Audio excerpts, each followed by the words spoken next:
Servus und willkommen zurück auf dem YouTube-Kanal vom Pomadeshop. Wieder zu zweit am Tisch. Finally. Und ja, wir haben schon 2026, aber wir haben uns gedacht, wir stellen euch trotzdem mal die Highlights des letzten Jahres vor. Also unsere persönlichen Highlights natürlich. Genau, unsere persönlichen Highlights, was wir viel verwendet haben, wo wir überrascht waren, was gut funktioniert hat. Teilweise neue Sachen, teilweise aber auch altbewährte Sachen. Wiederentdeckt, genau, muss man fast sagen. Oder wiederentdeckt, ja. Genau, ja, sehr gut. Ja, und dann fangen wir einfach mal an, was wir hier so stehen haben. Willst du? Ja, ich fange sehr gerne an. Und zwar fange ich an mit der Matte Cream, mit der Lighthold von Holy Barber. Ihr habt wahrscheinlich das Video von Philipp und mir gesehen, wie interessant verschieden dieses Produkt bei uns beiden funktioniert, aber trotzdem bei beiden, ich sag mal, gleich gut. Und insofern, allein weil die bei mir so hervorragend funktioniert hat und ich liebe das Layout, das Design von denen, deshalb hat es die bei mir definitiv in die Top 5 geschafft. Ja, zu Recht. Also, ja, kann man nichts falsch machen. Ich fange mal mit dem ältesten an oder mit dem, was wir am längsten schon noch da haben. Und zwar die Sheer Revival Grey Ghost Cream Pomade. Funktioniert bei mir, habe ich wiederentdeckt, obwohl ich mich lange Zeit auch so ein bisschen gegen UVB gesträubt habe. Immer wasserbasiert ist jetzt auch nicht so meins. Ich dachte immer so ölbasiert gibt nichts Besseres als ölbasiert. Aber ich muss sagen, gerade bei meinen feinen Haaren funktioniert die Grey Ghost echt wunderbar, um Volumen zu bekommen. Habe ich jetzt heute nicht drin, aber grundsätzlich funktioniert die wunderbar und lässt sich, wenn man auch weniger verwendet, wunderbar mit den Fingern stylen. Also ist eigentlich für mich so ein Multi-Purpose-Pomade fast schon. Also deswegen nicht ohne Grund in der... Kann ich nur genauso unterschreiben. Die ist bei mir auch in der quasi Daily Rotation drin, was die Produkte angeht. Aber ich habe hier meine Auswahl schon getroffen und wollte dem Philipp auch noch irgendwas übrig lassen. Deshalb durfte er die hier nehmen. Ja, geht nur leider, weil es doch ein bisschen unspektakulär ist in Duft und Design, obwohl es schön simpel ist, aber geht dann doch schnell mal unter, aber definitiv ein Versuch wert. Absolut hervorragendes Produkt, ja. Gut, ich mache weiter. Eines meiner Produkte, habe ich, glaube ich, in irgendeinem Video bestimmt auch schon mal erzählt, ist die Shave Butter von Heutzel. Das ist ja ein relativ vielseitiges Produkt. Das ist also an sich, der Name sagt Rasierbutter. Also zum Rasieren ins Gesicht schmieren. Und da haben wir jetzt zwei verschiedene Anwendungsmöglichkeiten, möchte ich sagen. Zum einen quasi einfach nur als Rasiergel quasi, könnt ihr die hernehmen. Ist hervorragend, weil sie durchsichtig ist zum Konturenrasieren. Denn ihr seht alles, ihr seht ganz genau, wo ihr hingehen wollt. Finde ich dementsprechend sehr geil. Und gerade für Leute mit sehr empfindlicher Haut ist das ein hervorragender Pre-Shave, weil das gute Stück quasi gefühlt nur aus Ölen besteht. Also das merkt ihr sofort beim Auftragen und dann noch danach beim Abwaschen. Ihr habt sofort ein schön seidiges, geschmeidiges Gefühl auf der Haut und eigentlich keinerlei Irritationen nach dem Rasieren.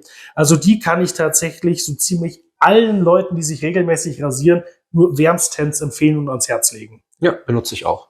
Gerade für die Seiten, wo ich dann, wenn ich jetzt keinen Pre-Shave nehme und auch gegen den Strichrasierer, um es mal komplett glatt zu kriegen, Popo weich zu kriegen, da sehe ich dann, wenn ich das Pre-Shave nicht benutze, sehe ich dann auch aus wie unterm Rasenmäher gekommen. Da hilft mir das dann doch sehr. Ja, finde ich einfach nochmal das Ganze weicher zugeben. Ja. Bin ich sehr überzeugt. Dann bei mir ein zweites Produkt, das noch älter ist als alle anderen.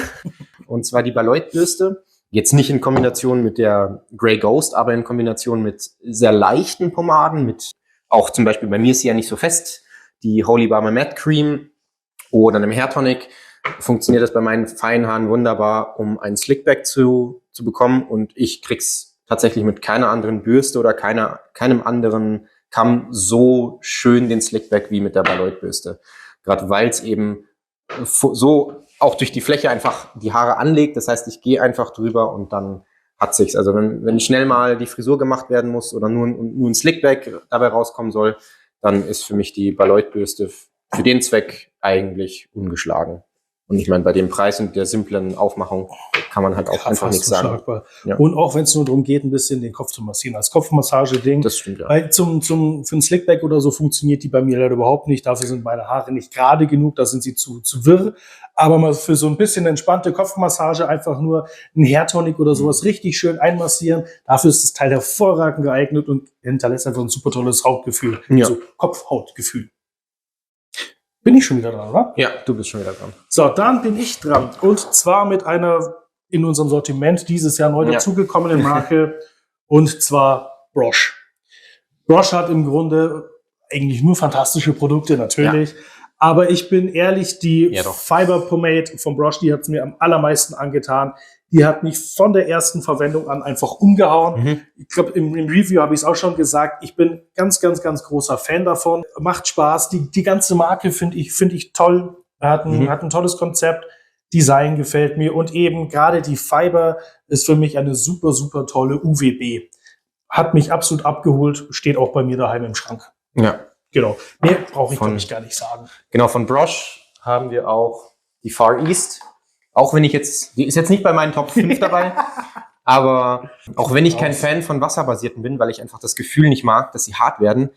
Aber wenn ihr irgendwo in Skandinavien unterwegs seid zum Wandern und es schneit wie blöde oder in Thailand und alles andere fließt euch vom Kopf bei 35 Grad plus und Luftfeuchtigkeit, das hält wie Bombe. Also wenn es halten muss, bei Wind und Wetter, egal was kommt, dann auch von Brosh, die Far East, die schwarze, da kommt nichts ran. Also meiner Meinung nach zumindest. Da könnt ihr auch da kommen auch keine ölbasierten mehr mit, keine wasserbasierten, keine anderen wasserbasierten. Also die hält wie die Seuche.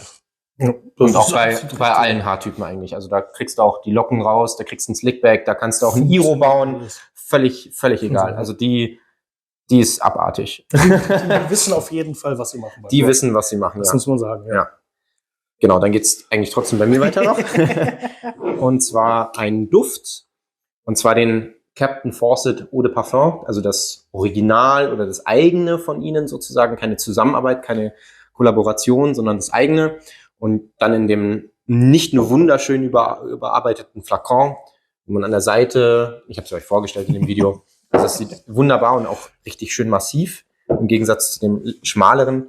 Sie haben auch den Duft überarbeitet, der ist, finde ich zumindest, ein bisschen orangiger, ein bisschen vielschichtiger und der hält vor allem länger. Also damit könnte ich baden. Also ich finde den wunderbar. Ist eine Spur runder geworden. Ist eine Spur runder geworden, genau. Und er hält halt deutlich länger als vorher. Weil vorher hat er 2, 3, 4 Stunden gehalten. Jetzt hält er so 6 bis 8 Stunden, eigentlich fast den ganzen Tag. Ja. Super gut. Ja. Ist einfach. Ja. Ich liebe es. Gut, Philipp hat sein Parfum vorgestellt. Ich mache gleich weiter. Und zwar ist es bei mir nicht zwingend ungeschlagen, aber dieses Jahr war es von Solomons, das Leviathan Eau de Parfum. Ist nicht zwingend eins für jeden Tag, aber ich persönlich liebe diesen Duft einfach, weil es eine Kombination aus was ganz, ganz leicht Rauchigem mit ein bisschen einer Süße drinnen ist, was, ich möchte sagen, ganz entfernt vielleicht an moderne Parfums erinnern könnte, aber noch diesen extra Twist mit drinnen hat, wo ihr euch sicher sein könnt, das haben die meisten Leute einfach noch nicht gerochen bisher. Damit stecht ihr auf jeden Fall raus und hat sich so mit bei unseren Parfums so echt ganz, ganz weit bis nach oben gearbeitet. Ist bisher meine Nummer 2 nach dem Barbarism von Captain Fawcett, das muss ich zugeben. Das wird ungeschlagen meine Nummer 1 bleiben. Aber das Leviathan ist tatsächlich dieses Jahr mein meistbenutztes Parfum gewesen. Ja, zu Recht. Finde ich einfach fantastisch. Ich weiß, es ist bei Düften immer ein bisschen Geschmackssache, gerade bei Parfums. Ja. Aber ich persönlich bin ein Riesenfan davon. Ja. Ich finde das super toll. Da kann man eigentlich auch bei Solomon selten was falsch machen. Insgesamt, ja. Das ist absolut total richtig, ja. Dann So Far So Obvious, Sweet Georgia Brown, das Hair Tonic wunderbar für mich. Also auch in Kombination mit der Baloid-Bürste zum Beispiel kann ich mir damit einen Slickback machen, der tatsächlich bei mir hält, weil ich so feine Haare habe. Und ich könnte es tatsächlich, oder ich benutze es auch fast täglich, außer ich benutze jetzt irgendwas komplett ein mattes Produkt, eine Clay, weil es dann wieder genau die Spur zu ölig ist. Ansonsten für Pomaden auch mit der Grey Ghost oder so, wenn es ein bisschen angelegter sein soll, ein bisschen klassischer sein soll, wunderbar. Also der Duft hält den ganzen Tag.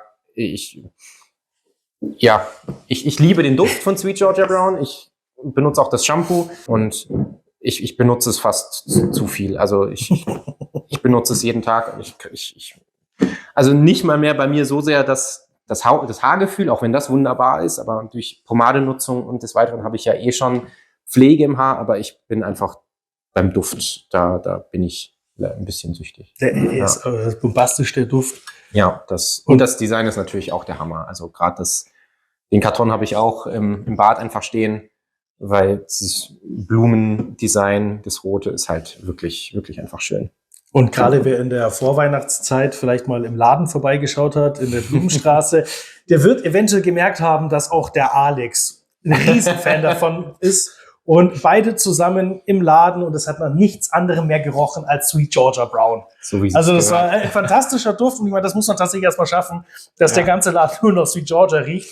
Aber Picobello muss ich sagen, sehr, sehr gut. War absolut gut. So, jetzt bin ich dran mit meiner Nummer 1. Ich glaube, also für den Philipp war es ganz klar, was meine Nummer 1 ist, für mich auch relativ ungefragt. Und zwar ist es ganz, ganz weit abgeschlagen vorne. Uppercut Deluxe, die Texture Cream. Das ist ein so fantastisch, bombastisch tolles Produkt. Ja, mir fehlen da fast ein bisschen die Worte. Ich weiß gar nicht, was ich noch alles sagen soll. Ich habe im Review eine Lobeshymne darüber gesungen, über dieses Produkt und ich werde nicht müde, es zu wiederholen. Ich finde sie fantastisch. Es ist eine so tolle UWB, vor allem so vielseitig anwendbar. Wenn du einen lockeren Style möchtest, nimmst nur ein bisschen was, dann wird sie eher matter. Du kannst dir aber auch richtig schön die gekämmte Tolle kannst du dir aufbauen und es bleibt alles immer nachstellbar. Es pflegt die Haare. Am nächsten Morgen mit ein bisschen Wasser reaktivieren, nochmal nachkämmen. Tipptopp, Hammerprodukt. Ja. Ende. Da muss man leider sagen, die tut das richtig, was bei der Brush Fiber so ein bisschen fehlt. Also die Brush Fiber ist schon echt gut, aber die Uppercut Texture Cream setzt es nochmal so ein bisschen. Hat das Mühe irgendwie nochmal richtig gemacht, ja. Muss man leider definitiv sagen. Definitiv, ja. Also es ist ganz, ganz klar meine Nummer 1. Ja. Da wahrscheinlich auch dieses Jahr. Aber mal schauen, was noch so kommt. Ich möchte nicht zu viel versprechen vorher. Ja. Ich habe jetzt nicht unbedingt nach Nummer oder nach Sortierung gemacht, einfach meine Top 5 Produkte. Und Top 5 dieses Jahr, muss man auch sagen, bei mir Death Grip, letztes Jahr natürlich nicht, aber dieses Jahr. Und von denen ist dann auch das Sudden Death meine Nummer 1 eigentlich. Also da kann man selten was mit falsch machen. Die Death Grip Wachse halten halt eben das bisschen auch mehr aus im Sommer, gerade Bone Crusher und Death Grip, was andere nicht mehr aushalten und halten halt auch bei Wind und Wetter. Also das ist quasi gerade Bone Crusher und Death Grip sind so das Far East der Schnurrbartwachse. Also wenn es halten muss, dann hält's. Die Inhaltsstoffe sind natürlich wunderbar, keine Duftstoffe. Für diejenigen, die es puristisch haben wollen, wunderbar und für diejenigen, die es halten soll, auch wunderbar. Für Einsteiger, Sudden Death geht von Chevron, leichter Schnauzer bis zu den richtig geschwungenen Bärten oder Schnauzern eigentlich. Also es ist fast für alle geeignet, im Sommer ein bisschen zu schwach, aber für 90% des Jahres eigentlich so die Nummer 1 bei den Schnurrbartwachsen. Das Sudden Death, genau. Also für alle möglichen Styles und Fälle eigentlich hast du bei Death Grip hast du auf jeden Fall das richtige Wachs mit dabei. Ja. Kann man nichts sagen, ja. Nette Aufmachung finde ich auch. Die Dosen gefallen mir. Mit dem Gold ist mal was Neues. Ja, und Pick. Mit diesem, mit dem Pick, der ist schon. Da muss ich zugeben, mit sowas hat man mich relativ schnell. Wenn so eine nette Idee noch dabei ist, gefällt mir dann auch immer sehr gut. Obwohl ich es nicht nutze. Ich finde es trotzdem sehr gut. Jo, genau. Das war jetzt mal unsere Übersicht, grob die Top 5 Produkte des letzten Jahres, also des Jahres 2025. Wir sind super gespannt, was das Jahr 2026 so bereithält. An neuen Produkten, vielleicht auch manchen, die man wieder entdeckt oder überhaupt mal entdeckt, die schon lange irgendwo rumschlummern und wir die überhaupt nicht auf dem Schirm haben. Ja. Kommt auch immer wieder mal vor. Jetzt interessiert uns natürlich schon auch ein bisschen eure Auswahl. Was sagt ihr denn? Was waren jetzt denn im Jahr 2025 eure Top-Produkte? Was habt ihr am meisten benutzt? Gab es vielleicht auch irgendwas, was überhaupt nicht gut war, was bei euch irgendwie durchgefallen ist, was euch enttäuscht hat? Wäre natürlich auch mal interessant zu wissen, was das Jahr für euch gebracht hat. Genau, das könnt ihr uns in die Kommentare schreiben. Alles andere, was ihr loswerden wollt, da könnt ihr uns kontaktieren über so ziemlich jegliche Möglichkeit, die es gibt. Außer Fax. Doch, schreibt uns einen Fax. Schreibt uns, das kommt dann. Genau. Nein, Spaß. Nee, genau. Also ihr findet alle Infos, wie ihr uns erreichen könnt, wo ihr uns erreichen könnt, findet ihr unten in der Infobox. Wir freuen uns natürlich, dass ihr letztes Jahr so zahlreich unsere Videos angeschaut habt, dass ihr uns supportet habt in jeglicher Hinsicht. Vielen lieben Dank. Freut uns immer sehr, sehr. Ja. Und bringt uns auch so ein bisschen was zu sagen, yes, cool, wir machen weiter damit. Macht Spaß. Auf jeden Fall, ja, genau, richtig. Es hilft uns schon sehr, muss man sagen. Also, wir sagen auf jeden Fall vielen, vielen lieben Dank. Und das war's jetzt mit diesem Video. Und wir sehen uns dann beim nächsten. Ciao, servus. Ciao.